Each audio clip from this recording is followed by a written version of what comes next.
Buenas noches, bienvenidos, bienvenidas, gracias por estar del otro lado como cada lunes aquí en la pantalla de C5N.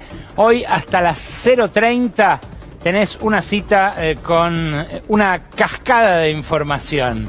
Sí, hay mucho y vamos a ir tratando de jerarquizarlo para no solo prestarle atención a la bomba de esta jornada, la bomba informativa que desde el mediodía viene haciendo detonar el contratista de las obras de Indio Qua, la casa en el country que se olvidó de declarar Manuel Adorni, sino también otros aspectos que vale la pena analizar de la semana política y económica que pasó y de la que viene.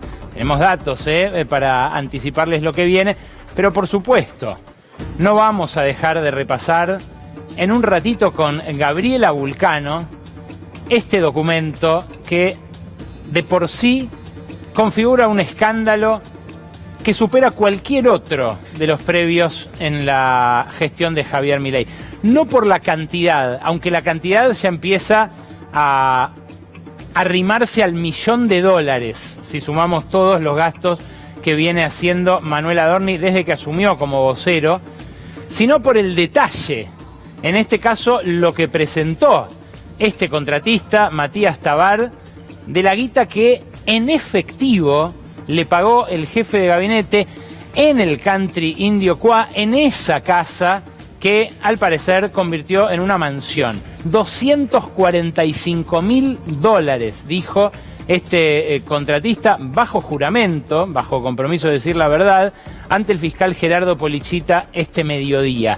Lo que hasta la semana pasada era en Comodoro Pi el convencimiento de que esta causa iba a generar escándalo por algunas semanas, pero se iba a terminar resolviendo con algún tipo de enjuague contable, hoy viró en una evaluación completamente distinta.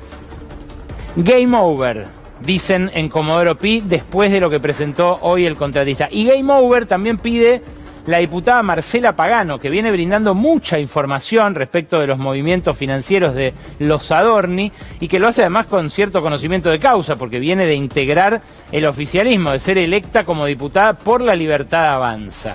¿Qué tuiteó hoy la diputada Pagano después de que se conoció el detalle de la declaración de Tabar? Que pidió la detención inmediata del jefe de gabinete por intento de entorpecimiento de la investigación, una de las dos causales por las cuales le pueden pedir a alguien la prisión preventiva. Uno es si está en condiciones de entorpecer la investigación, que intente hacerlo, como quedó claro en el momento en el cual, según Martín Angulo, uno de los periodistas que cubre judiciales que publica en el diario Clarín, este contratista dijo que lo llamaron para pedirle que antes de hacer su declaración se reúna con gente de la jefatura de gabinete. La otra causal de pedido de prisión preventiva es una que Adorni no tiene, que es peligro de fuga. Porque claro, todos conocemos el destino del jefe de gabinete y la verdad que sería otro gradiente de escándalo que intentara fugarse del país para escapar a esta investigación que ahora sí lo tiene contra las cuerdas. Realmente lo que ventiló hoy el contratista de la casa en el country agrega información, pero sobre todo lo pone en una magnitud de gastos imposible de justificar con un sueldo como el que tenía en ese momento, cuando empezó esa obra, la de la famosa cascada, ya a esta altura, una cascada que hizo instalar hacia su pileta de natación, que también se hizo hacer allí, mientras además alquilaba otra casa en el mismo country, ya habiendo asumido, insisto, como vocero presidencial. En un ratito, Gabriela Vulcano trae un informe pormenorizado. Estuvo mirando cada una de estas líneas, cada uno de estos gastos, comparándolos con los precios del mercado, averiguando también en la causa qué otras cosas, y va a presentar algo más. Un mapa de las causas de Adorni, porque ya son tantas que hace falta graficarlas para entender hasta dónde lo pueden complicar. Pero vamos del títere a los titiriteros, porque en un ratito, por una rendija, vamos a mirar también los secretos de la cumbre del Xiao Xiao. 3 días en los cuales los dueños de la Argentina estuvieron a puertas cerradas, herméticamente, debatiendo sobre el futuro de todos nosotros, sin dejar que nos enteremos demasiado. Bueno, de algo nos enteramos y en un ratito te lo voy a contar. Pero también, antes de que termine el programa, vas a escuchar de primera persona las desventuras de quienes ya se cayeron de un empleo formal o necesitan complementar ese ingreso y conducen para una aplicación. ¿Está saturándose Uber? ¿Están saturándose las demás aplicaciones de choferes? ¿Las demás aplicaciones de viajes?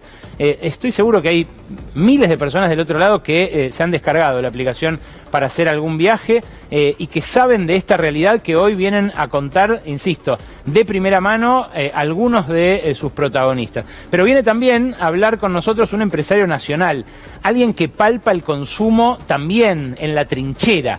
Víctor Fera, dueño de Marolio, de Maxi Consumo, un hombre que en una época se había convertido en habitué de los medios de comunicación, pero hace mucho que no habla. Bueno, hoy nos viene a contar cómo está el negocio mayorista y qué puede intuirse a partir de la marcha de ese negocio de lo que pasa aguas abajo entre los comercios minoristas que le compran a él.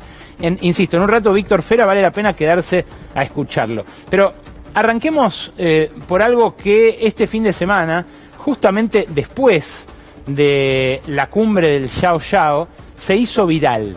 Un ataque del hombre más rico de la Argentina, Marcos Galperín, a una jubilada que no puede pagarse los remedios. Esto posteó Galperín, no se sabe si todavía desde las comodidades del Xiao Xiao, entre los lujos del resort con golf y spa, o ya regresado al Uruguay que eligió como su hogar.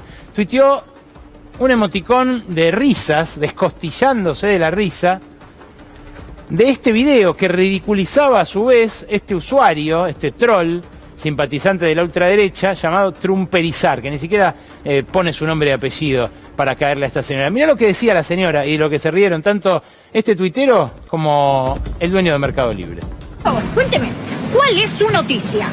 Mi noticia, sí, como jubilada no puedo vivir. Bah, sí, claro, me Es la imagino. noticia de todos. La noticia de la mayoría de los jubilados. Los remedios que nos sacaron, Sí. que tendrían que haberlos dejado, porque Sí. no era tanto el remedio que se... Sí. Yo tengo que pagar los remedios, tengo que pagar todo. Sí, y no te alcanza. ¿De qué trabajó? No me gusta pedirle a mis hijos. Claro. ¿De qué trabajaste? No trabajo. No trabajé, dice esta señora, como muchas otras amas de casa que no reconocen en el trabajo que tuvieron en su hogar, en los trabajos que hicieron informalmente, como muchas que trabajan en casas particulares ajenas, que no sienten que eso, que no les reconoció la sociedad en su momento, haya sido un trabajo. Bueno, lo fue. Y gracias a moratorias que hubo en gobiernos anteriores, señoras como esta se pudieron jubilar. Claro, con un monto muy exiguo, pero que podría ser mejor si, por ejemplo, la empresa de Marcos Galperín no tuviera las exenciones impositivas que tiene. Exenciones que son específicamente en las cargas patronales, que son las que financian la caja del ANSES.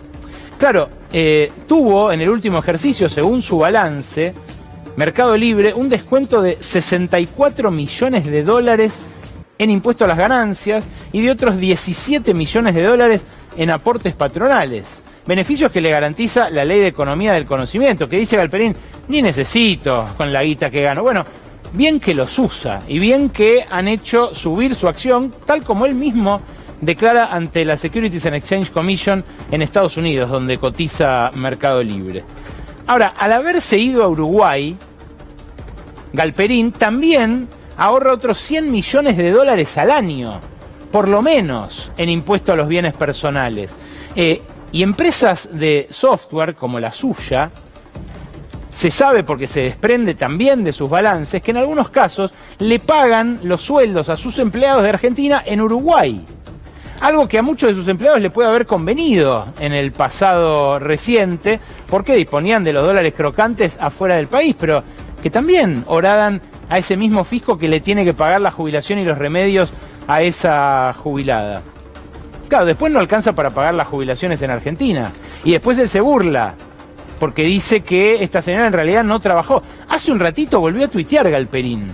Volvió a la carga. Sí, Galperín, de nuevo Galperín. ¿Y qué decía el dueño de Mercado Libre? Esto. Mirá, si no trabajaste nunca en tu vida y tenés más de 65 años, no sos jubilado. La jubilación sale de un porcentaje del sueldo que le sacan a los que sí trabajaron y aportaron. Repito, esas jubilaciones podrían financiarse si no gozara él de las exenciones impositivas de las que goza. Podrían financiarse si no se hubiera ido a vivir a otro país. Podrían financiarse mejor si no pagara parte de los sueldos allá, esquivando también el pago de contribuciones patronales. Y además, ¿sabés qué hace Mercado Pago con los jubilados que no tienen para los remedios? Les presta la guita a tasas usurarias de interés. Con lo cual esta hazaña, bueno, habría que pedirle que la explique a un psicólogo más que a un economista, porque, bueno, como le señalaron muchos incluso en redes, no se entiende un hombre tan acaudalado que hace cayéndole a una jubilada así. Ahora, hoy, Gustavo Grobocopatel, fundador de Los Grobo Agropecuaria, uno de los que estuvo en el foro del Yao Yao, me contó algo más que dijo Galperín allá, en Bariloche. Escúchalo. Te quiero decir solo una cosa de Galperín. A ver. Nosotros nos preocupamos muchísimo, yo entre otras cosas, por el cierre de FATE. Sí. Que eran 900 empleados. Sí. Galperín toma por semana 900 empleados. ¿A dónde? ¿Acá en la Argentina? En todos lados. En Argentina, la mayoría son de Argentina. No, no son la mayoría. Yo vi los balances y sí, la mayoría de sus empleados no son en la Argentina. Revisalos porque toma muchísima gente. No, muchas sí, pero digamos, 900 por semana es bueno, eso es un comentario que hizo él en algún momento. Habrá que ver si es en el mundo o en Argentina. ¿Qué? Lo que dijo Marcos Galperín sobre su capacidad como empleador no resiste el menor análisis. Mercado Libre tiene unos 16.000 empleados, con lo cual si contratara 1.000 por semana, en 3-4 meses tendría que duplicar su plantilla, y no lo hace. Lo que puede estar contabilizando es a la gente que vende cosas a través de Mercado Libre o que ofrece sus servicios. Ahora, esos no son empleos que cree Mercado Libre, ni Mercado Pago, ni tampoco el dueño de todas estas compañías. Claro, lo que está haciendo, al comparar una cosa con la otra, es restarle importancia a esos 900 puestos que se perdieron en FATE. Puestos que, dicho sea de paso, estaban bien pagos, en blanco, con contribuciones patronales y que aportaban, por ejemplo, al pago de jubilaciones futuras o de las jubilaciones presentes, como las que esta señora reclamaba no le alcanzan para comprar los remedios.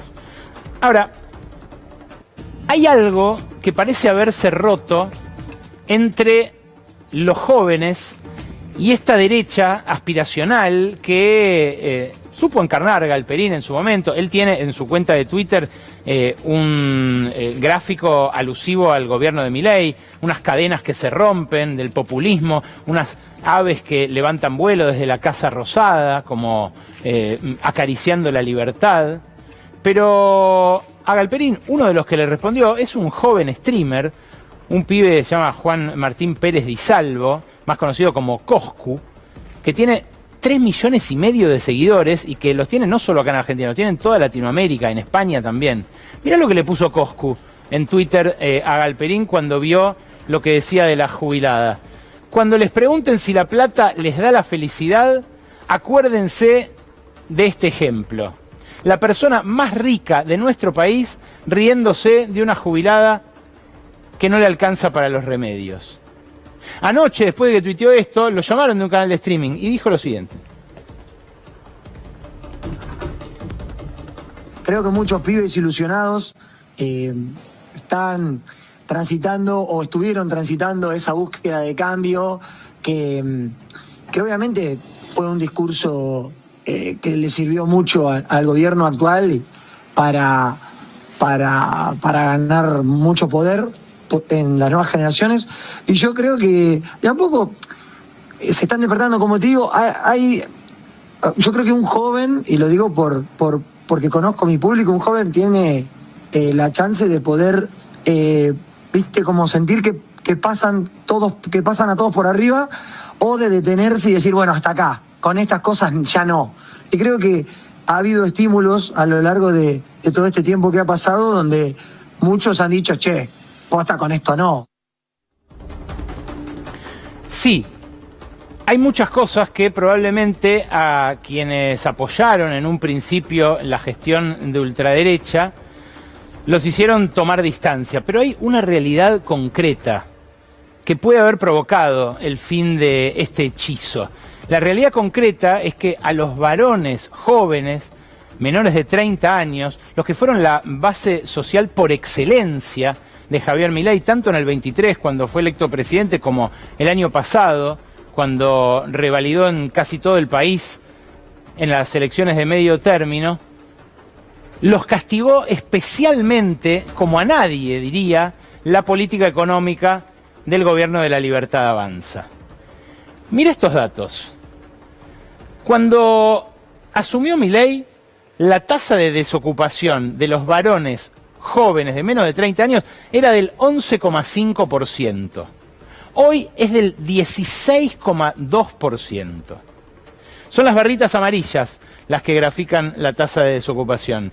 Pero esto ocurrió porque, por un lado, cayó bruscamente la tasa de empleo de estos jóvenes. Estaban empleados casi en un 50% en finales de 2023, lo cual era grave para ellos, esperaban una tasa de empleo mucho más alta, y hoy están en el 42%. Pero la suba de la desocupación sería mayor si no hubiera caído también en simultáneo la tasa de actividad, porque a fines de 2023 era el 55% el que estaba activo. De ellos, insisto, el 49% estaba ocupado, la diferencia eran los desocupados, y ese 55% bajó al 50% hacia el último dato, que es el de finales del año pasado. Si no hubiera caído, si no se hubieran desalentado esos jóvenes para buscar empleo, porque por ejemplo para un joven de Guernica venir a la capital a buscar un puesto en el que por ahí le pagan un jornal de 30 lucas, cuesta 6 lucas para movilizarse. Bueno, si no hubiera caído esa tasa de actividad, el salto en la desocupación sería todavía mayor. Estaríamos en esta franja etaria en niveles tipo diciembre de 2001, arriba del 20%. Insisto, quizás esta realidad material haya contribuido a romper el hechizo que unía a los jóvenes con esa ultraderecha que parecía tan disruptiva, que apareció maquillándose, disfrazándose, hablando del futuro. Bueno, algo se está rompiendo ahí y es muy notorio lo que está pasando, porque también pasa con las mujeres jóvenes, más pronunciadamente, tienen una tasa de desocupación más alta todavía, y porque también se ve en situaciones como esta que les voy a compartir. Casi nadie reprodujo lo que pasó la semana pasada, el miércoles, si no me equivoco, en el Movistar Arena. Estaban citados más de 12.000 chicos de quinto año del secundario de la ciudad a escuchar a emprendedores que convocó la Fundación Endeavor. ¿Y qué ocurrió? Una silbatina generalizada ante personas que se proponían como ejemplos para esa juventud, pero que, por citar solo uno de los casos, exhibieron una bandera estadounidense con un águila calva y fuegos artificiales como si fuera el 4 de julio. Mirá, esto le pasó a Juan Cereijido, uno de estos nuevos unicornios o aspirantes a unicornios, en su caso fundador de una plataforma de inteligencia artificial para adultos mayores. Juan Cereijido estaba como un campeón arriba del escenario y le pasó esto. Hacer, que es justamente hacer. Por si no quedó claro, les conté que estábamos en San Francisco. Yo estaba fascinado con Estados Unidos porque ahí estaban mis ídolos. ¿Qué pasa? ¿Qué pasa?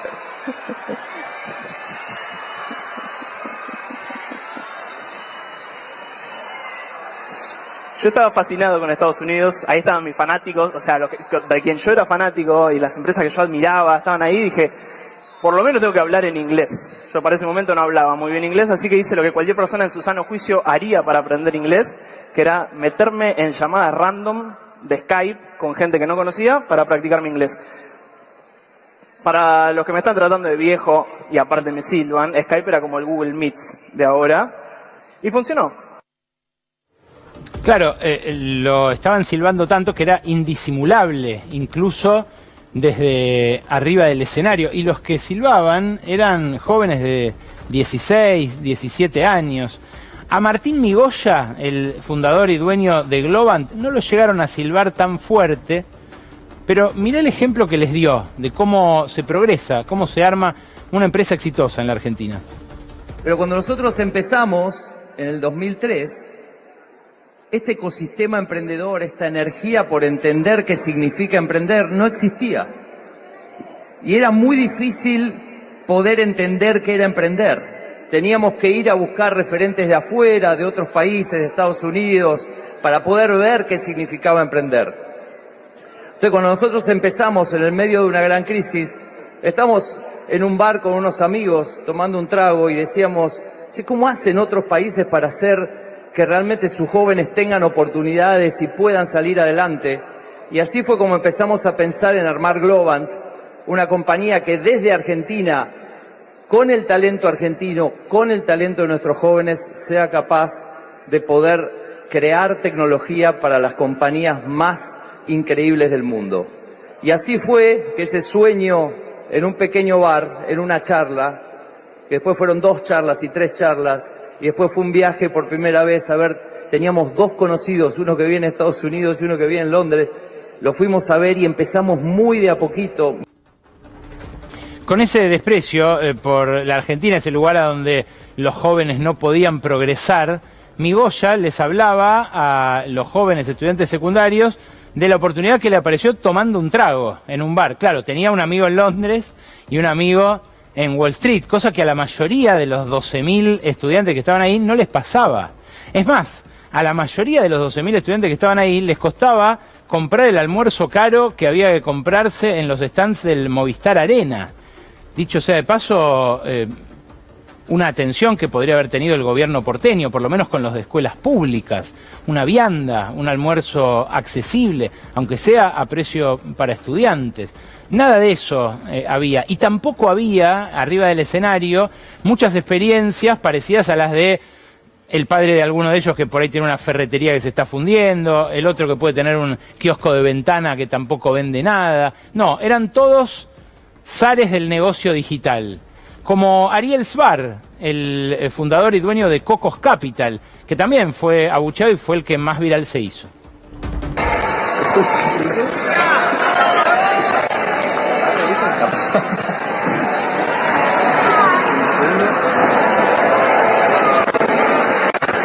Ah, perfecto, veo que tengo fanáticos. Hola.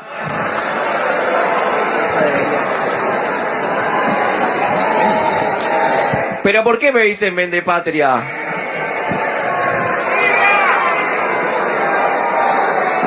Bueno, yo no hice la tarea.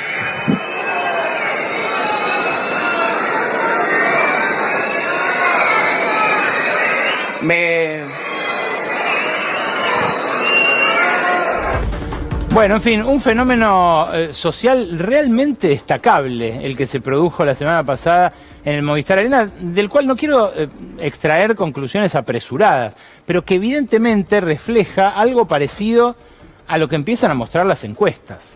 Las encuestas vienen castigando durísimo al oficialismo en estos 2 meses de escándalos de corrupción, pero ahora muestran que también está horadada su base histórica de sustentación electoral. Mirá lo que es el corte de evaluación del gobierno por edad.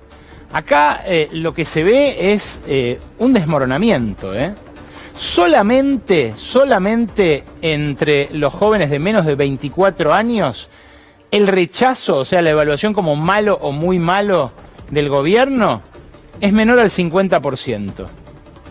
Pero aún en esa franja, en la cual ganaba arrolladoramente Milei antes, es mucho mayor el rechazo que la aprobación. Fíjate lo que pasa entre los 25 y los 34 años. Estoy hablando de la encuesta de Atlas Intel, que hace una consultora brasileña, que es además la que mejor predijo el triunfo de Milei en las elecciones de octubre del 25, el año pasado. En esta franja es más de 2/3 el rechazo. Es el rechazo más alto y es en el corazón de sus votantes.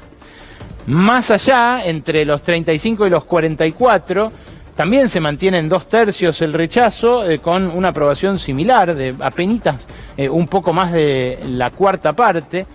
Y entre los mayores, hasta los 60 años, también el rechazo supera con creces a la aprobación, algo que ya viene pasando desde que el ajuste a los jubilados y a los laburantes en relación de dependencia se profundizó.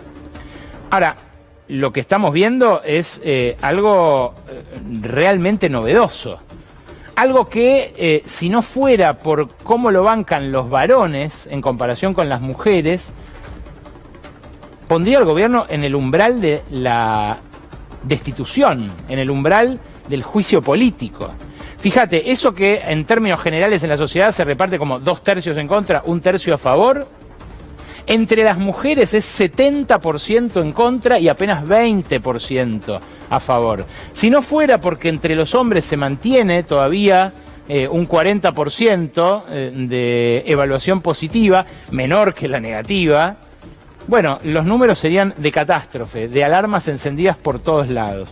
Y claro, los propios también la ven. Tipos como Eduardo Lázari, el hijo de Lita de Lázari, un emprendedor ultra libertario, muy simpatizante de las ideas de Milei y compañía, que sorprendió la semana pasada cuando lo entrevistaron y habló de la realidad de su negocio. Escuchalo unos segunditos. Es necesario un plan de desendeudamiento familiar y pyme. Vengan de a uno, muchachos. El endeudamiento fue extraordinario, fue fogoneado por medidas de política pública, no fue fogoneado por errores de particulares. No son particulares que decidieron endeudarse porque son unos salames. Buena parte del endeudamiento familiar, yo estoy muy empatizado con esto, lo veo en la fábrica todos los días. Veo a los prestamistas de los barrios todos los días, el 40 mensual que te rompen la cabeza. Buena parte del endeudamiento familiar es estomacal. Es estomacal, dice Lacha, es deudas que tomaron para comer. Y de esto vamos a hablar con Víctor Fera en instantes, que ya está acá, el dueño de Maxi Consumo y de Marolio, una de las marcas más populares de la Argentina. ¿Se está recortando en lo indispensable? Bueno, es lo que parecen sugerir incluso hasta sus partidarios más acérrimos. Pero claro, hay algunos reductos de mucha acumulación de riqueza, de mucho lujo, reductos de la élite más concentrada, donde el apoyo se mantiene cerrado. Y ahí vamos a meternos por una rendijita. Vamos a conocer algunos de los secretos de esta cumbre de magnates del Yao Yao, donde convocaron deportistas, artistas, donde hablaron de la inteligencia artificial y su impacto en el futuro, donde se trazaron escenarios. Mira la foto de familia que se sacaron estos casi 100 emprendedores e invitados especiales ahí en la escalinata de madera del Yao Yao, recién remodelado, un lugar que dicen que está impecable y que también usufructuó Manuel Adorni, como en un ratito nos va a mostrar Gaby Vulcano en su mapa de las causas del jefe de gabinete. Claro, Gustavo Grobocopatel, que con él hablé hoy en la radio, me explicó por qué lo siguen bancando los dueños, incluso aquellos cuyas empresas pierden. Lo siguen bancando por esto. Hay algo que al sector empresarial le preocupa y está de acuerdo, que tiene que ver con la estabilidad macroeconómica, llamémoslo así, y la desburocratización, la desregulación y demás para facilitar las inversiones, los negocios y demás. Yo creo que en eso hay una amplia mayoría que está de acuerdo. Puede haber matices sobre cómo se hace, sobre la forma, pero todo el mundo está, acuerda con que ese es el camino, ¿no? Y la verdad es que otras opciones que hubieron y que hay no garantizan por ahora que eso va a continuar. Es la eterna búsqueda de un mileísmo sin Milei, lo que están tratando de encontrar desde que estos casos de corrupción se empezaron a apilar y lo que por ahora no encuentran, por lo cual siguen aferrados al palo mayor, como dice el presidente cuando cita la Odisea. Claro, ¿se ha convertido el de Milei en un gobierno de ricos para ricos? Es lo que también parece sugerir la encuesta de Atlas Intel. Fíjate este corte por ingresos, porque es realmente impresionante. El fenómeno que encarnaba esta ultraderecha, esta cepa de la ultraderecha en 2023, se esfumó por completo. Lo que era un apoyo mayoritario entre la gente de menores ingresos, hoy es un rechazo, pero abrumador. 77% de quienes ganan menos de 630 lucas están en contra. Están evaluando como malo o muy malo a este gobierno. Los que ganan entre un palo y medio también tienen un veredicto cerrado. 60% dice que esto anda mal. ¿Y quiénes son los únicos que bancan? Los que ganan más de 3 palos, que tampoco lo hacen unánimemente, hay un 40% en contra, pero sigue habiendo ahí una evaluación positiva mayoritaria. Es ese todo el mundo al que aludía Grobo. Claro, todo el mundo en el Yao Yao considera lo que me decía hace un rato este empresario agropecuario. Bueno, la banca es persistente, es tenaz en esta élite, pero está lejos de ser homogénea. Tiene mucho que ver con el corte geográfico y con el corte sectorial. Semanas atrás, un pastor, un cura, hizo una parábola muy interesante, que es: el conurbano no entra en vaca muerta. Hay economistas que insisten en esto también. Lo que se destruye, lo dijo Ricardo Arriazu, lo que se destruye a mucha más velocidad de lo que se construye. La economía que crece, pero no derrama, ni por asomo. Y claro, a nivel geográfico, Buenos Aires, Córdoba, Santa Fe, la ciudad de Buenos Aires, los lugares donde la cosa anda mal, concentran el 60% del padrón. Ahí es donde se destruyen empleos, ahí es donde se cierran empresas, donde se cerraron ya más de 24.000 empresas en el neto, entre las que abren y las que cierran, desde que asumió Milei. Y donde crece la economía, la contracara de ese despojo, Neuquén y Río Negro, lugares de fracking, de fractura hidráulica, de petróleo no convencional, bueno, concentran apenas el 3% del padrón nacional. La Argentina que crece no es la que vota, básicamente. Y la verdad, cuando veíamos las tortas recién de la clasificación de los apoyos por ingresos, bueno, no hace falta que les diga yo cuál de esas tortas es más mayoritaria, más masiva, ¿no? Es evidente que esto es un problema para el oficialismo de cara a las elecciones del año que viene. Pero entre sectores tampoco hay unanimidad. Hay algunos que ganan y otros que pierden fuerte. Este gráfico interesantísimo, que en base a balances publicados por Bloomberg hizo el equipo de economistas del Banco Provincia, muestra cómo evolucionó la tasa de ganancia, el margen de ganancia sobre ventas por sector. Fíjate, acá está cuando arranca Milei. Desde ese momento, la línea gris, que es construcción, no para de caer. La línea amarilla, que es consumo masivo, no para de caer. Lo vamos a hablar con Fera. La línea verde, de producción de insumos difundidos, acero, cemento, plásticos, también es cada vez menos rentable. La única que levanta, ¿cuál es? Petróleo y energía. Y allí, curiosamente, se están concentrando los subsidios. No solamente el RIGI establece condiciones muy ventajosas para las empresas multinacionales que inviertan en minería, que inviertan en petróleo, que desarrollen nuevos emprendimientos, nuevos pozos, nueva infraestructura, sino también para que perforen los pozos que ya iban a perforar las petroleras, pero ahora con menos impuestos. De esto habló Marcos Bulgeroni, uno de los asistentes al foro de Xiao Xiao, que dijo lo siguiente.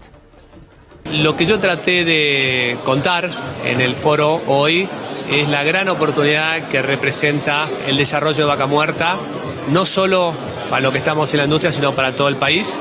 Y también tratar de traer un poquito de entusiasmo respecto del hecho de que no es un potencial, no es un sueño, es algo que se está concretando, pero que tiene gran posibilidad de crecer y hacer crecer no solo, digamos, a Neuquén, pero al resto del país. Y tiene razón el jefe de Pan American Energy. Vaca Muerta es una realidad. Hay kilómetros de estas tuberías, grandes pozos, refinerías. Es impresionante lo que en 10 años ha ocurrido allí, en 10, 15 años diría yo, desde la expropiación de la mayoría accionaria de YPF.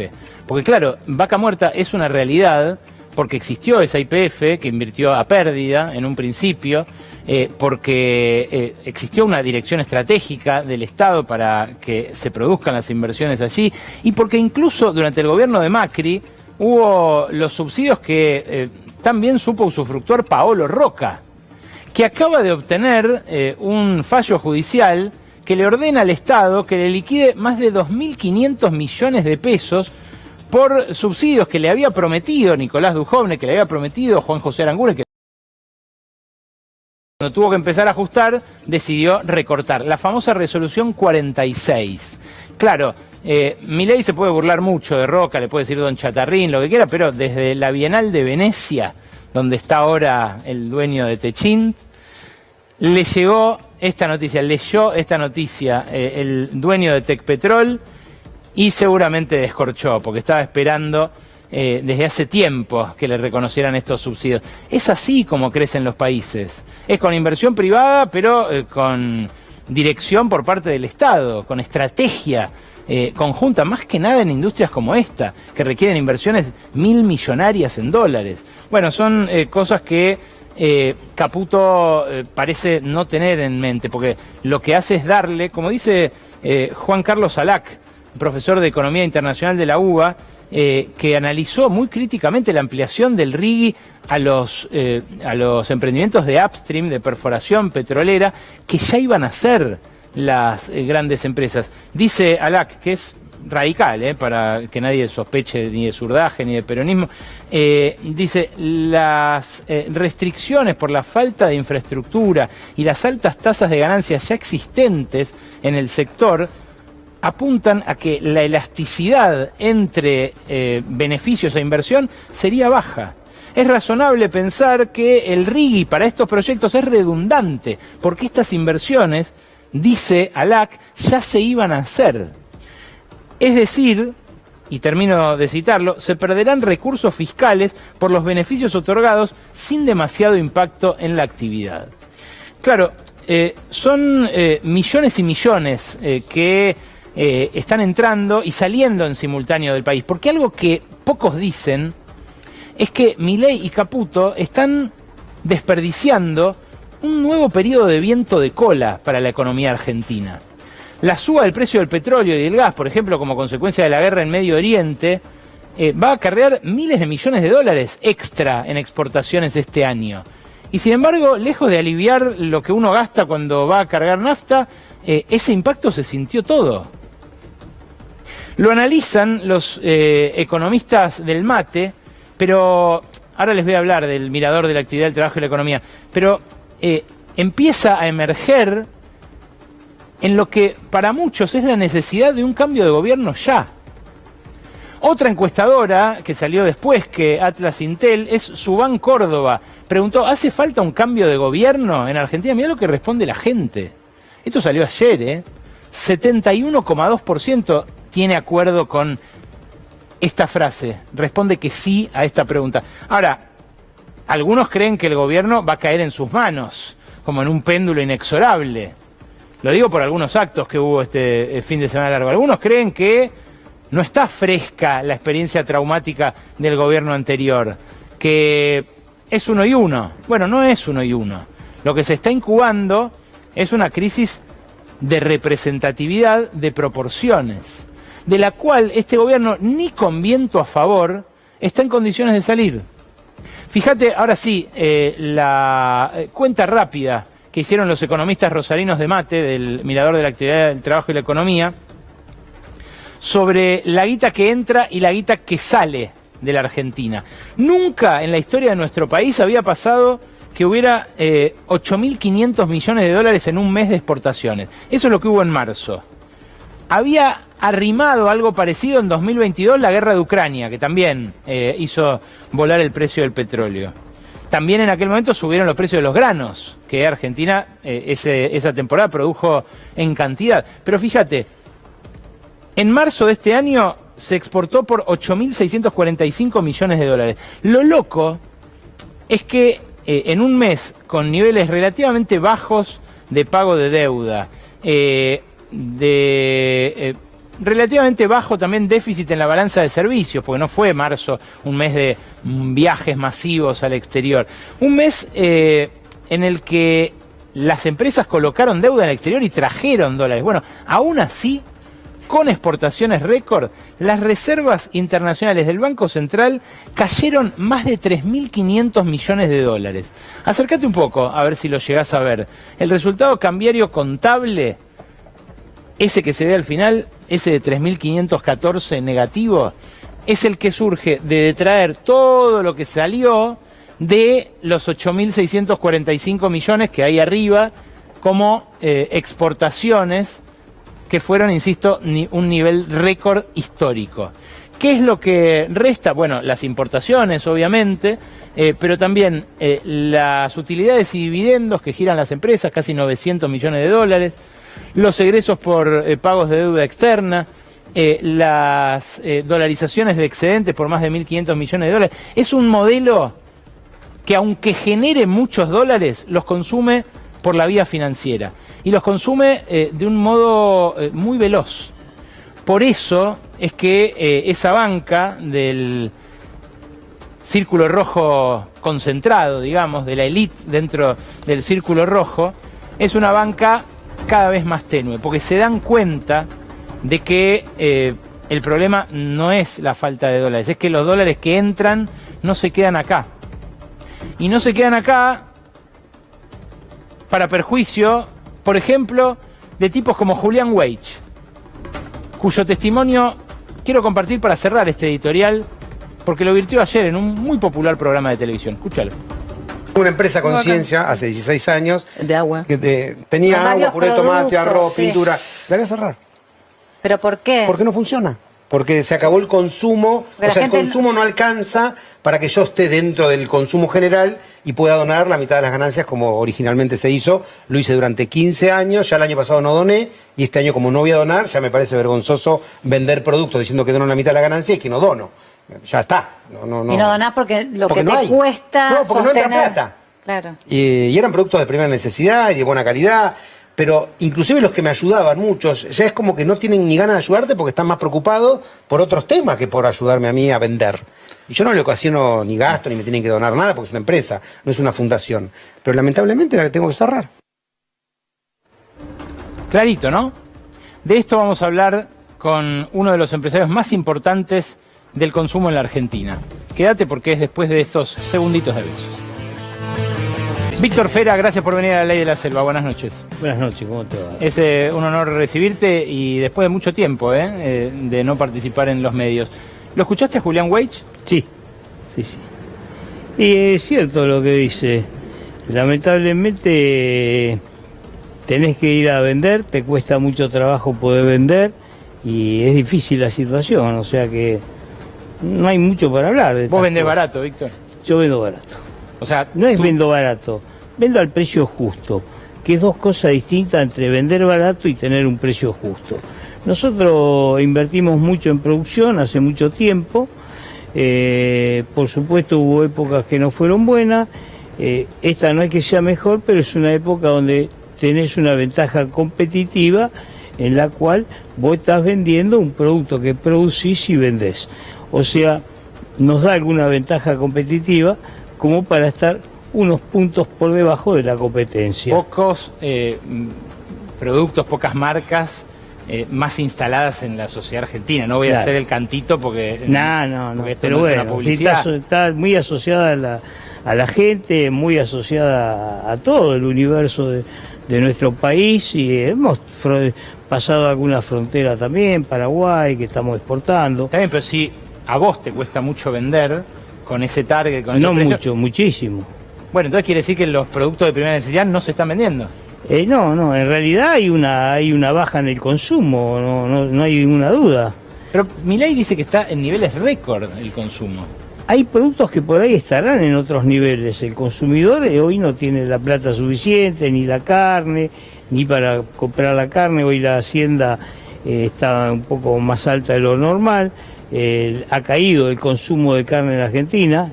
Ha subido mucho la exportación, pero la exportación no alcanza a cubrir el consumo nacional. No, claro, es que de hecho es un juego de suma cero, ¿no? Claro, suma cero. Sí. Lo que se exportó en el primer trimestre de este año, que fue récord, se dio no alcanzó para lo que se perdió en el consumo nacional. Bueno, pero además subió la carne un 60% en esos meses. No sé si un 60, ¿Desde pero septiembre un 30, del año pasado? No, 50, 40, pero no importa. Lo que haya subió porque hay una demanda internacional. Pero hay muchos productos que hace mucho tiempo, que están al mismo precio. Y no se venden igual. Y no, pues se vende, pero se vende menos, el consumidor tiene menos. ¿Lo que te pasa a vos refleja lo que pasa aguas abajo con los comercios minoristas? Sí, yo creo que los negocios minoristas están un poco mejor que antes. ¿Por qué? Porque antes teníamos grandes empresas que se le hacía la publicidad gratis, que venía con el precio cuidado, todo esto, y ahora eso no está más. Ahora es la ley de la selva, el que mejor precio tiene va a vender. Entonces, esos que estaban beneficiados antes, hoy, si no se ponen a tiro, están sufriendo más que un negocio minorista que es más competitivo, más rápido, más ágil. Pero muchos cierran. Muchos cierran.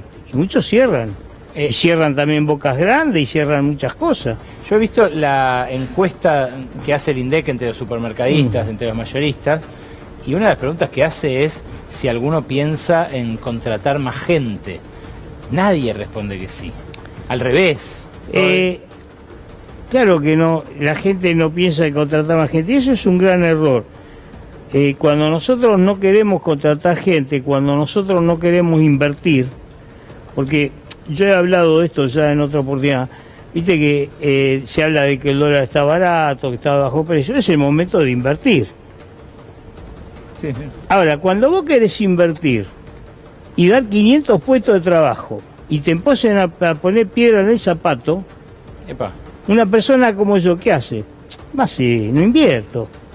Porque eso te pasa. ¿A vos te pasó? Sí, a mí me pasa. ¿Qué es una piedra en el zapato? Una piedra en el zapato, te buscan problemas para todo, viste, todas esas cosas. En vez de venir a abrirte la puerta, como tiene que ser, vos, querés armar un... Yo lo había anunciado hace poco eso. Hoy le digo a toda la sociedad, muchachos, no voy a invertir, porque yo no estoy en una edad para andar peleándome con la gente, que me pongan trabas. No quiero que me regale nadie nada. ¿A qué te referís? ¿Al centro de distribución? Sí, al centro de distribución, al molino harinero, a la fábrica nueva de vinagre. Sí, la suspendí la inversión, en General Rodríguez. Bueno, 500 puestos de trabajo, no eran tantos tampoco. Fate echó 900, nadie se dio cuenta. No, sí, como que no se dio cuenta. Fue primicia de este espacio, de hecho. Y poner 500 puestos de trabajo tampoco nadie se dio cuenta. Ahora, Víctor... Entonces, cuando vos te encontrás con todos estos problemas, sí. Yo escuché muchas cosas en estos últimos tiempos, y te voy a decir la verdad, que no las creo. Porque soy un hombre grande, ya viste, mucho desgaste. El presidente de la Nación va a buscar inversiones. Eso te iba a decir. Los gobernadores van a buscar inversiones. Y vos los llamás y le decís, che, mirá que me ponen piedra en el zapato acá por boludeces. Ah, pero yo no puedo hacer nada. ¿Quién carajo va a venir a invertir acá si no dejan invertir a los que invierten en Argentina? Bueno, teléfono para un intendente. Por lo que acaba de decir. Pero, nada, por mí me pueden clausurar hasta la fábrica, me chupo un huevo a esta altura de mi vida. Te lo digo para que sepas. Pero a lo que voy es, esas facilidades que le dan a los empresarios extranjeros, ¿voy a decir que no se la dan a los... No, bajo ningún punto de vista. Y no sé si se la dan a los extranjeros, yo no los veo venir acá corriendo. Bueno, a sectores como minería o bueno, gas van. pero eso es otra cosa. Ellos se llevan la guita grande. Sí. ¿Me entendés? Lo que no tenemos, juntamos moneda. El orgullo más grande que tengo yo en mi país son mis empleados. ¿Sabés qué es lo que no entendieron la gente? Que acá hay encuestas, ustedes hacen encuestas, todo esto. Yo voy a decir algo de todas estas encuestas que hacen. Lo que quieras. Yo tengo para hacer encuestas. No soy ni académico, ni economista, vos sabés que no. Fui 2 veces a la facultad en mi vida, una vez fui a la facultad de mis hijos y hace una semana atrás fui a dar una charla en la facultad de San Andrés. Mirá. Esas son las únicas 2 veces que entré en una facultad de chicos jóvenes de 17, 18 años que me escuchaban lo que yo decía. Y tuve suerte, no me chiflaron, me aplaudieron. Pero bueno, mira, qué contraste con lo que mostré hace un ratito. Tuve suerte. Pero pará, y lo que me decías de la encuesta que vos podés hacer, ¿en qué Claro, consiste? tengo 4.000 empleados. ¿Y cómo los ves? Y vos les preguntás cómo los ves. Sí, claro. El anterior gobierno, cuando estaba el anterior gobierno, querían un cambio a cualquier manera. Me imagino muchos lo votaron a Milei. El 70%. ¿Ah, sí? Sí, sí. ¿Y ahora? Y nosotros, yo, por ejemplo, que tenía, no hace eso, pero siempre en la crítica mía decía, estamos haciendo las cosas mal, estamos haciendo las cosas mal, nadie te escuchaba. ¿Por qué? Hay que ser aplaudidor para que te escuchen. Es cierto. Y vos sabés que yo no aprendí a aplaudir. Yo tampoco. Qué malo, la puta madre que me pasó. Víctor, ahora ¿y qué te digo dicen más. ahora? ¿Y ahora qué te dicen? No, nos equivocamos en muchas cosas. Hay un porcentaje que dice que se equivocó. Pero vos sabés que ese porcentaje no vuelve al fracaso, a lo que ellos sintieron que era un fracaso antes. ¿A dónde van? ¿Cómo los ves? Van a ir a otra punta. ¿A la izquierda, decís? No, no sé si a la izquierda o a la derecha. Van a otro lado. Van a otro lado. Hay gente que no se da cuenta. Si cuando vos le haces una crítica a un tipo, lo primero que te dice, vos siempre quejándote. No, si yo soy amigo tuyo y te quiero, te lo digo. Sí, sí. Y si no soy amigo tuyo, te aplaudo. Pero pará, esos 4... Entonces, pensá que ninguno de estas 2 posiciones que teníamos antes, pensá que el año anterior había ganado Macri, después ganó Alberto Fernández, ahora ganó Milei. Ahora en la próxima no sé quién va a ganar, porque yo no soy político. No, y falta mucho también, pero ayúdame con ese focus group de 4.000 casos. Sí. Esos empleados, que yo me imagino que vos le pagás lo que podés para que el negocio siga dando guita. Hay quienes ganan 4 millones, quienes ganan 5, quienes ganan 1,5 millones. Obviamente. Hoy menos de eso, de 1,5 millones no hay casi. Por supuesto. Ahora, ¿los ves endeudados, como decía el empresario? Sí, por supuesto. ¿Endeudados con quién? Porque algunos ya gastaron con todo, banco. Con la tarjeta de crédito, con todo lo veo endeudado. Y antes no le alcanzaba la plata tampoco. Por eso querían un cambio. Entonces no hay que sentirse seguro de lo que está pasando acá. Yo no estoy haciendo política, no hablo en contra de nadie ni digo nada. Solamente, muchachos, tienen que pensar que hay que salir a la calle. Mis empleados, que yo no voy a hacer esta inversión, ya sabe a quién no le va a votar más. Porque todos mis empleados saben de la inversión que íbamos a hacer, de los 500 puestos de trabajo. Sí, claro. Ya saben a quién no le van a votar más. No porque yo le dije no le votés más. No, claro, la gente es inteligente. Claro, la gente es inteligente, Pero, porque acá la gente busca el voto y después se olvida de la gente. Pero decime algo más de ese endeudamiento. ¿Vos crees que ya está en un nivel de desesperación? ¿Te piden ayuda, por ejemplo, para pagar la muchos deuda? piden ayuda, así como no. ¿Y qué ves? Y bueno, pero ahí? vos tenés que entender que yo el único orgullo que tengo hoy de todo lo más importante que tengo son la gente que trabajan. Para mí mis empleados son mis amigos, son gente que hace muchos años que están. La verdad, son de primera. Puede haber un porcentaje chiquito que no lo sea. Es el 2 o 3%. Eso no puede empañar 97%. Yo siempre lo digo. ¿Entendés? Víctor, gracias por este testimonio. Pero crudo, y desde la que no trinchera. piensen que alguien está asegurado porque a este gobierno le vaya mal. No está asegurado. Y que eso de que van a buscar inversiones para atraer a la Argentina es mentira. Víctor, ¿Sabés qué hacen? Salen a pasear. Como Adorni. De Adorni vamos a hablar. No sé si Adorni a la vuelta de la tanda, pero gracias, Víctor, vos por tu testimonio.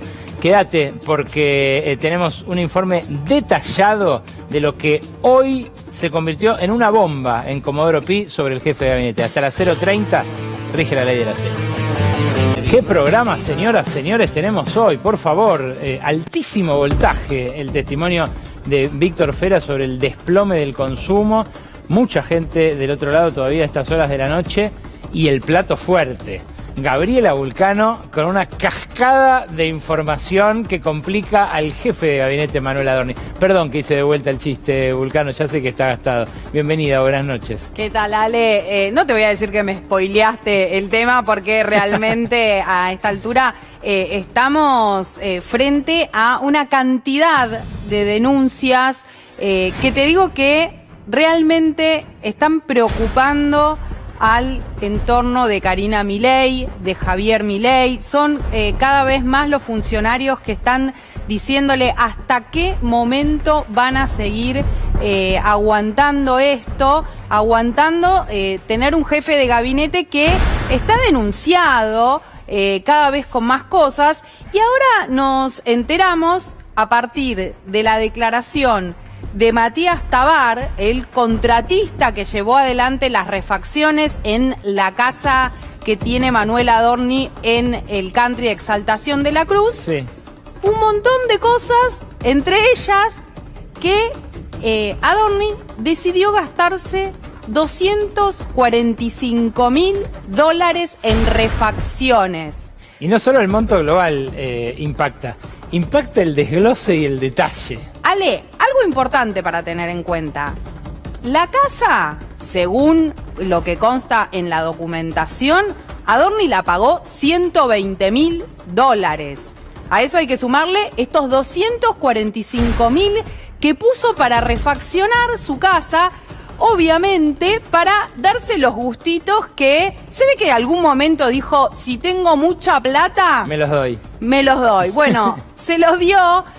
Acá vemos algunos de los cambios que le introdujo a esta casa. A ver, en ¿qué el es lo que country. más te llamó la atención? Bueno, obviamente lo primero tiene que ver con esta cascada que se hizo en el jardín Manuel Adorni de esta casa, porque, qué sé yo. ¿Quién se hace una cascada, no? Es raro, ¿no? Decir, tengo plata, bueno, parte de esa guita la voy a destinar a hacerme una cascada que, bueno, es uno de los gustitos. ¿Cuánta?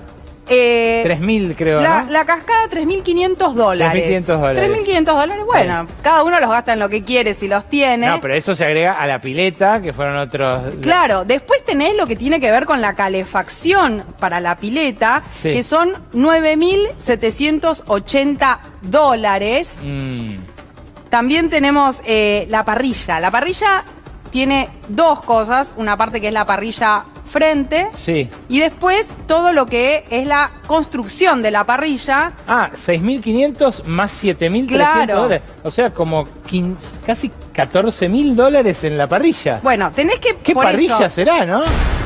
no sé, debe tener algo especial. Te lo hace solo el asado, una inteligencia artificial, te imprime la carne en 3D. Sabemos que también tiene jacuzzi la casa, Bueno. porque... Bueno, Ya a esta altura no es un lujo, Gaby. bueno, un jacuzzi, ¿o sí? está bien, pero tiene jacuzzi, Llama qué la sé yo, atención, llama la atención. sí, sí. Podría haberse hecho una casa con ducha nada más.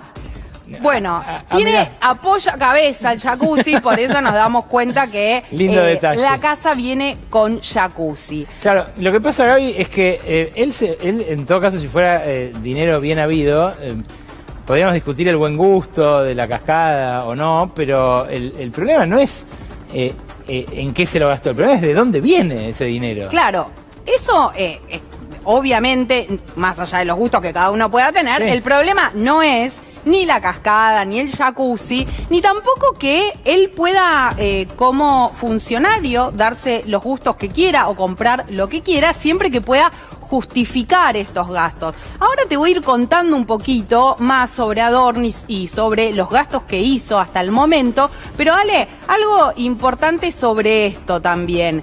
El otro tema es que el contratista que hoy fue a declarar Sí.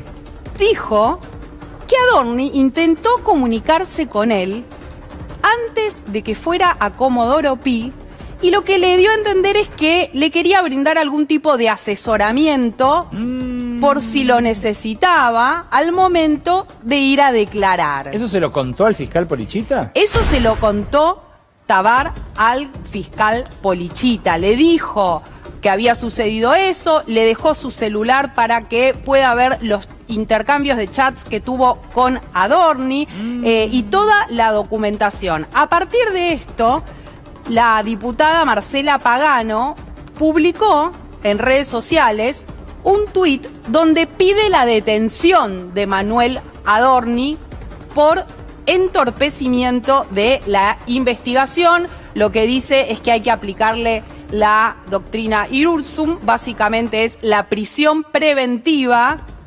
frente a una situación que ella considera puede hacer peligrar la investigación por este supuesto llamado o intento de comunicación de Adorni con Tabar. Ahí está la casa de Indio Qua.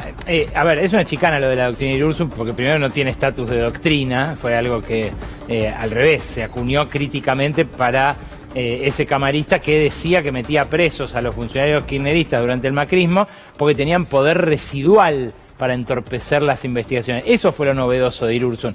Pero la ley indica prisión preventiva para todo aquel que pueda entorpecer una investigación, y en este caso un jefe de gabinete vaya si puede hacerlo, ¿no? Bueno, y sobre todo, después de lo que cuenta el contratista en Comodoro Pi, donde dice, sí, Adorni intentó comunicarse conmigo. Obviamente que cuando consultás en el oficialismo dicen que esto no es así, que no ocurrió, los valores que no ocurrió, bueno, lo dicen off the record.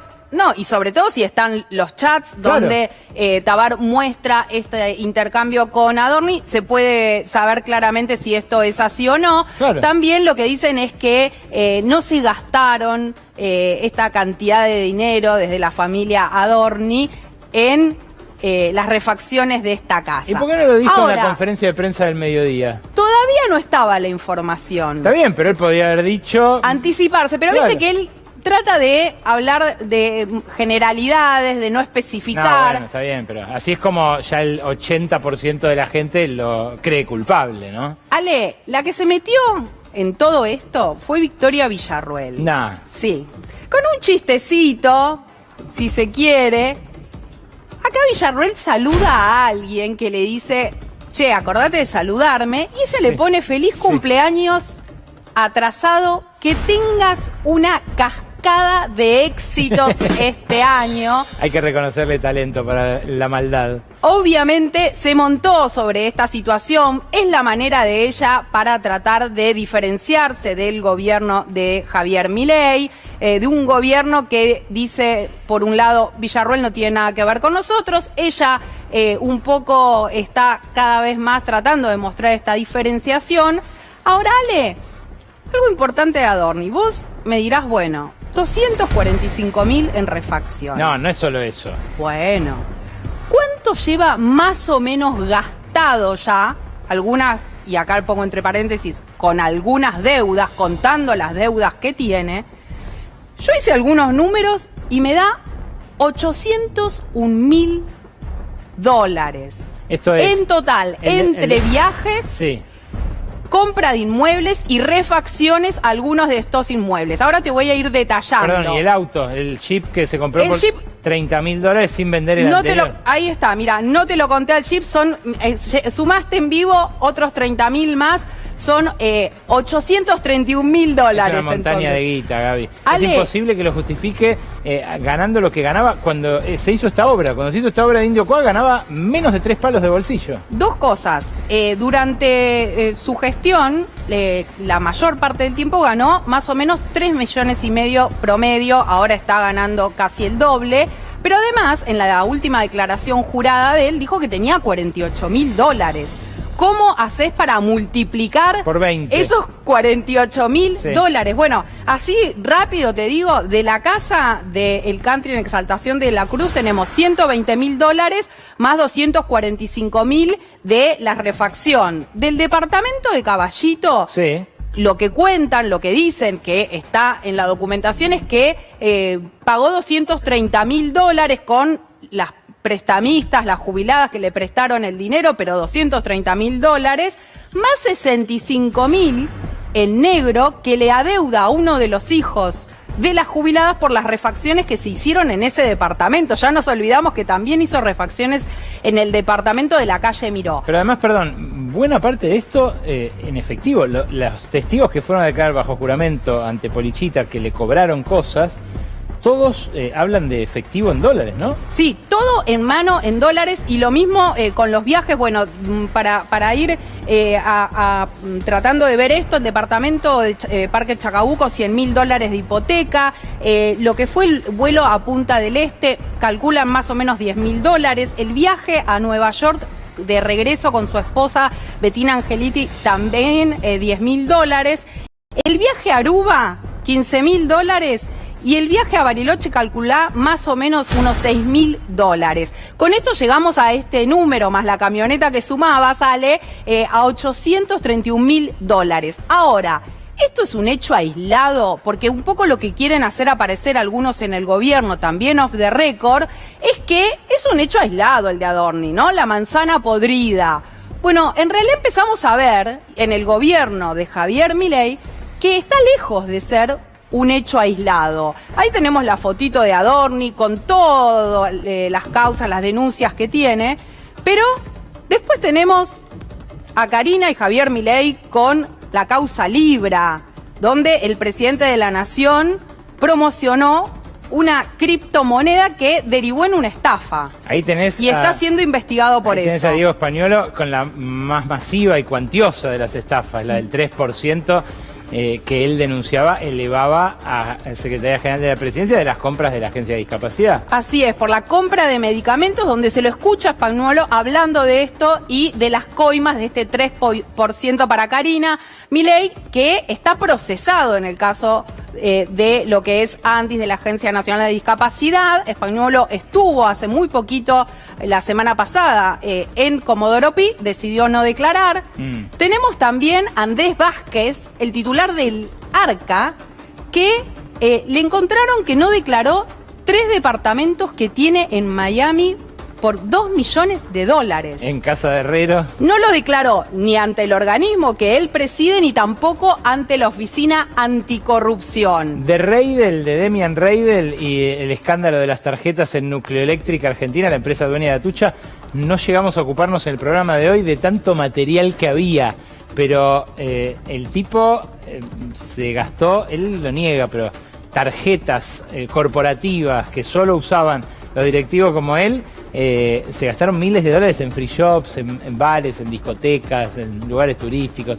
Realmente es un escándalo tras del otro. Esta denuncia, como decís, la hizo el diputado Esteban Paulón, están investigando sobre eso. Y el otro tema, Ale, que lo venimos trabajando acá, que tiene que ver con los préstamos hipotecarios al Banco Nación, donde también se está investigando cómo 9 funcionarios del gobierno pudieron acceder a estos préstamos hasta más o menos $400.000. También por una casa en un country, uno de ellos. Bueno, entre ellos 2 funcionarios muy cercanos a Luis Caputo. Estamos hablando de Felipe Núñez, director del Vice, y de Federico Furiace, el secretario de Finanzas, que también accedieron a estos préstamos. Me parece que es importante esto para entender que el caso de Adorni no es un caso aislado y también que explica por qué en el gobierno lo siguen sosteniendo. Te cierro con esto, Ale. Sí. Hoy Karina Milei estuvo en la Cámara de Diputados reunido con Martín Menem y con algunos diputados. Martín Menem está con mucha exposición pública.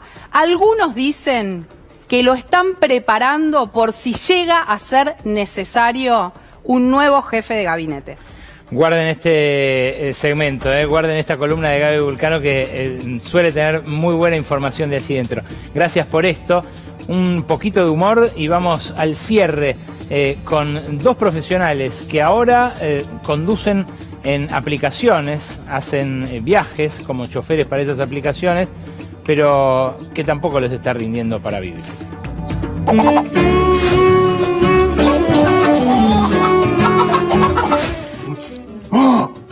¡Coco Baní! ¿Qué pasó, Moceja? ¿Le encontraron otra propiedad a Adorni?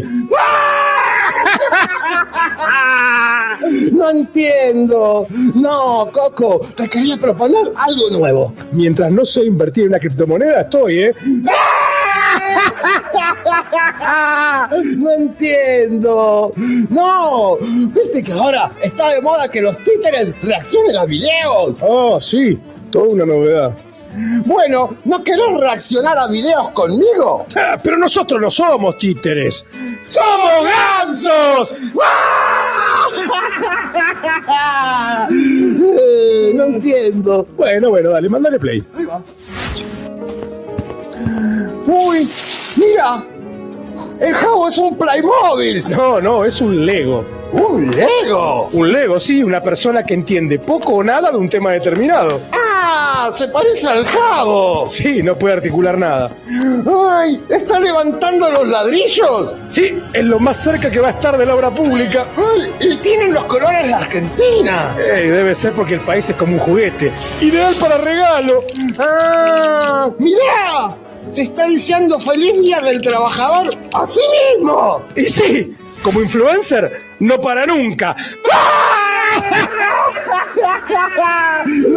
A lo mejor labura de mayordomo de Trump. ¡Hombre, de Dorling! ¡Mucho labor! ¿Para qué estás tirando? ¡No, ¡Tirando la bella! ¡Pará!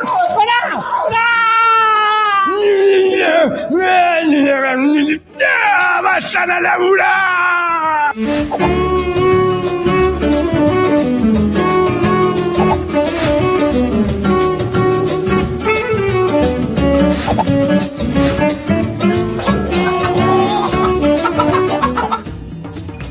Esteban Berguier y Verónica Pietropablo hacen tareas indispensables, cada uno en su lugar de trabajo. Esteban integra equipos de orientación social en escuelas públicas de La Ferrere y de Villa Celina, y Verónica es empleada administrativa en el Hospital Garrahan, donde integra la Comisión de Insalubridad.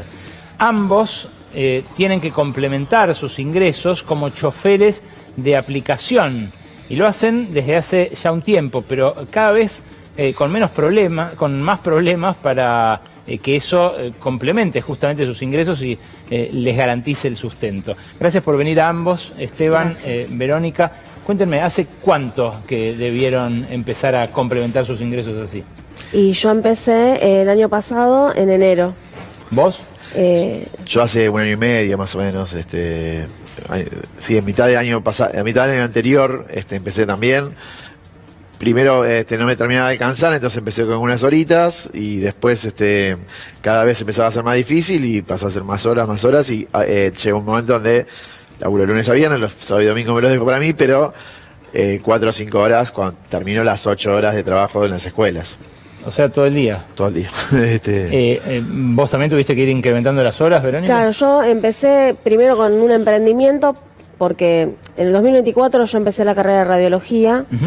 Y porque ya veía que tenía que hacer algo más y como estoy en planta en el hospital, dije, bueno, para tener movilidad dentro del hospital, pasar de sector, a fin de año me di cuenta que no iba a poder esperar los 3 años que me llevaba la tecnicatura y empecé un emprendimiento que la verdad no lo pude sostener por una cuestión de que un emprendimiento lleva mucho tiempo. Y en enero del año siguiente agarré el auto porque ya no tenía opción, tenía que sacar de algún lado otro ingreso. ¿Y desde que empezaron hasta ahora, notan que les rinde menos ese laburo? Sí. ¿Cuánto menos? Bueno, en mi caso yo tuve que arreglar el auto, entonces no lo estoy pudiendo usar a gas, cosa que usar a nafta te liquida, porque prácticamente estoy haciendo kilómetros para poder pasar a gas. Es muy poco, la verdad que el margen es muy poco, y sobre todo que viene aumentando la nafta. Justo que me pasa lo del auto, empieza a aumentar la nafta. Pero sí, y aparte se nota que hay más gente trabajando, entonces no tenés tantos viajes, o los viajes ya no cuestan tanto como antes, entonces tenés que hacer muchos más viajes para poder tener una diferencia. Esto de que haya más gente, ¿ustedes lo notan solamente en el valor del viaje que se por ahora, recortó? por ahora solo en eso. Yo pensé que iba a bajar también la cantidad de viajes que tiraban, pero hasta ahora no bajó en forma importante la cantidad de viajes. O sea, vos te salen viajes, pero cada uno te paga menos. Me paga menos y el gas cuesta más caro, y cuando hay cualquier arreglo del coche se disparó también, entonces ganamos menos y los costos son más. Entonces, Claro, este costo era un costo que al principio muchos no tenían en cuenta, ¿no? Claro, no. El de la amortización del auto. Claro. Pero es algo que en algún momento Sí, en llega. algún momento- Sí, pero ni siquiera la amortización, porque la amortización es cuando se arruina, digamos, porque el coche se va desgastando. Los arreglos que se van haciendo en lo cotidiano, vos por usarlo por muchas horas, pensá que son cientos de kilómetros diarios, termina, se rompe una cosa, se rompe otra, digamos, constantemente, porque es mucho uso. La amortización es que después voy a tener que cambiarlo, digamos, eso es la amortización. Eso es un futuro, digamos, eso ni lo conté. Entonces, solo en los arreglos diarios yo me había separado una partecita, al principio eso me venía bien, ahora ya eso me sirve si es un arreglo chiquito, si es un arreglo un poco más grande ya no sirve, digamos, eso. Y la plataforma los empuja a aceptar más rápido los viajes. No, lo que te empuja no es la plataforma, sino que el haber tantos choferes van aceptando los viajes. Entonces, no es la plataforma, es que hay mucha oferta, digamos, de choferes para tomar esos viajes. A mí me han contado alguna vez que me puse a charlar con alguno de los conductores que vos te tenías que poner en aceptación automática o algo así, como que tenés que no te podés dar el lujo que antes te dabas de elegir qué tal viaje te convenía más o menos. Sí, en particular yo no hago ese tipo, o por lo menos en la aplicación que uso yo no está disponible. Ok. Pero tampoco te conviene porque a veces te tiran viajes que no tienen sentido. Por ahí tenés que hacer un viaje tan largo para buscar a una persona, pero el viaje en sí del pasajero es corto. Entonces vos gastas más nafta en ir a buscarlo que en lo que termina siendo el costo del viaje. ¿Vos sí aceptás viajes de ese tipo? No, yo también elijo los viajes, pero sí te pasa que como hay más competencia, otros compañeros que también están necesitando, si no lo apretás rápido, te lo agarra otro y lo perdiste. Entonces tenés que mirar a ver cuánto es de distancia y todo en un segundito, porque ya si no te lo agarra otro. Que antes eso pasaba menos, tenías más tiempo para ir a agarrar el viaje sin que te lo agarre otro. Esto es que haya más laburantes de esto, digamos. Ustedes, la gente con la que hablan que conduce por una aplicación, en general son mayoritariamente full time que se dedican a esto o mayoritariamente gente como ustedes que complementa ingresos. No, complementan. Claro, yo la mayoría con los que hablé, la mayoría complementa. En el caso de docencia, cada vez hay más de estos casos de gente que trabaja alguna horita de Uber, o hay algunos profesores que tienen algunas horas y entonces entre que tienen unas horas en un momento y otras horas en otro, antes las tenían libres o para preparar las clases, ahora las tienen para trabajar en el medio para poder llegar, digamos. Tremendo. En los lugares de laburo de ustedes también lo notan esto. Claro, en el hospital venden cacerola, filtro de agua, ambos, no sé, arito, remera, o sea... es una feria. Es una feria persa virtual, porque obviamente cada uno está en su lugar de trabajo, pero en los estados ves que venden de todo. O sea, nadie, por ahí no tienen una actividad como esto de manejar, pero siempre están haciendo algo. O sea, ni siquiera el aumento que nos dieron el año pasado, que fue importante, nos libró, porque el que no se está poniendo al día con las deudas, tiene por ahí 2 o 3 chicos que les demanda un gasto mayor. Yo tengo una sola nena y bueno, con el Uber vamos piloteando, pero... En nuestro caso la docencia, todos los aumentos fueron a la baja. Cada mes siempre fue un poquito menos de lo que era la inflación. Se discutía mucho eso, digamos, bueno, ¿por qué están aceptando semejante cosa los sindicatos? Digamos, las conducciones sindicales que aceptaban acuerdos que siempre fueron a la baja y mes a mes era un poquito menos. Ni hablar que al principio fue sacar el incentivo docente, eso fue el primer golpe, pero después, mes a mes, un poquito menos, hizo que llegue el punto donde, como dice ella, todo el mundo vende algo. Digamos, hay un montón de docentes que venden algo, además de los que agarraron ya no trabajan 2 turnos, trabajan 3 turnos todo el día, digamos, todos tienen que hacer más de lo que hacían antes porque no está alcanzando. Me imagino que eso afecta a la performance en Y eso, trabajo, ¿no? lo que te decía antes, el que tenía que preparar una clase, ¿cómo la preparás si estás con demasiadas horas o trabajando de otra cosa? Yo estoy terminando una carrera universitaria. ¿Cómo hago para las últimas materias que me quedan por estudiar si cuando no estoy trabajando, estoy arriba del Uber? Se hace imposible poder seguir avanzando. ¿Y no es peligroso también en la conducción? O sea, estar tan cansado, estar tan desbordado. Sí, yo en particular en la semana no manejo tanto porque también estoy haciendo la carrera de radiología, tengo la nena y tengo una organización familiar que me impide agarrar muchas horas.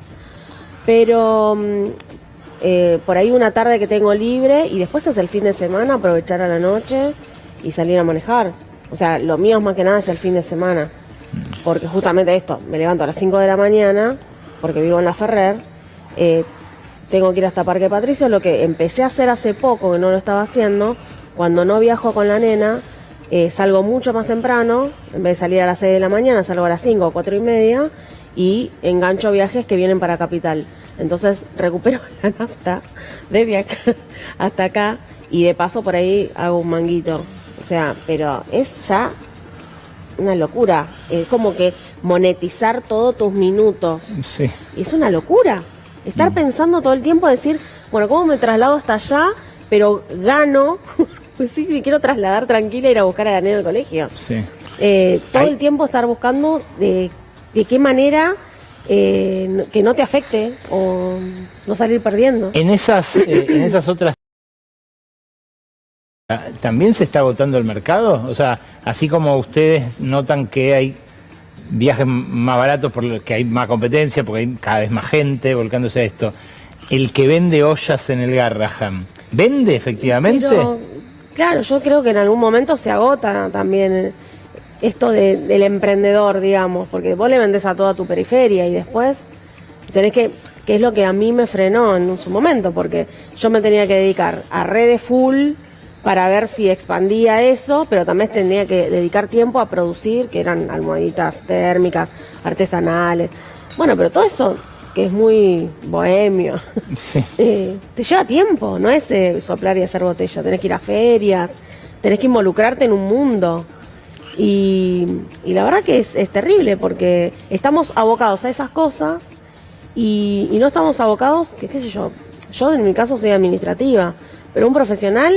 en vez de estar pensando en seguir formándose y está pensando en qué hacer para poder mantener su calidad de vida. En el caso de la docencia, esto además se superpone con varias capas de sufrimiento que los pibes tienen sobre sus espaldas. Sí, ¿no? La familia, el barrio, el entorno, los consumos. Por supuesto, todo esto que contás vos, pero también ahora están achicando el tema de la caja de alimentos, no sé si pudiste escuchar, sí. Pero van a sacar de la provincia para pasar a que sea por los municipios, y eso achica las cajas y ver el municipio que sí. Estamos todos dudando porque la verdad que los pibes los necesitan y nosotros estamos constantemente pensando en cómo la repartimos, cómo le guardamos a algún chico que sabemos que necesita alguna más. Si ahora no vienen esas cajas, no sé cómo vamos a hacer con esos chicos. La verdad que me preocupa así sobremanera. Porque es doble, digamos. Nosotros estamos mal, pero sabemos que los pibes, la mayoría están mucho peor, digamos. Pasa que no alcanza con eso. Yo quiero poder seguir, digamos, teniendo la calidad de vida, digamos, pero el llegar a la escuela y ver eso también es un golpe muy duro y para los pibes es una situación, los pibes y las familias. Las familias, no saben más qué hacer. Llega un momento que no saben qué hacer. En el caso de sus compañeros, colegas, no sé cómo decirle, los conductores de aplicaciones, ¿ustedes los ven además tratando de cubrir deudas? Porque el fenómeno de endeudamiento yo lo vengo notando, se expande como una mancha de aceite en toda la sociedad. Bueno, en mi caso sí. En mi caso yo el año pasado, yo cambié el auto, pero el anterior auto que tuve se me rompía todo el tiempo. Tenía 400.000 kilómetros. Yo ya lo había comprado y había sido taxi 10 años. Y se me rompía, lo arreglaba, se me rompía, lo arreglaba. Eso me llevó a cortar la cadena de pagos. Y en un momento vinieron las tarjetas con todo. Yo ya tenía encima más deudas porque estaba arreglando el auto. Y cuando nos dieron el aumento en el hospital, me sirvió para pagar 2 deudas muy grandes, claro, que se llevan todo mi sueldo. Esteban, Verónica, gracias por sus testimonios. Una cosita chiquita para terminar, una cosita sindical. Sí. La semana que viene, el miércoles que viene, son las elecciones del SUTEBA, del sindicato docente.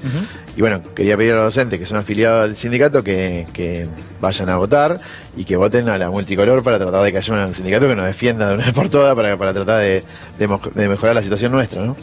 Por supuesto, enhorabuena, es parte de la solución la organización. Gracias por venir nuevamente ambos. Con ustedes nos reencontramos el lunes que viene, como cada lunes a las 23 aquí en la pantalla de C5. Chao.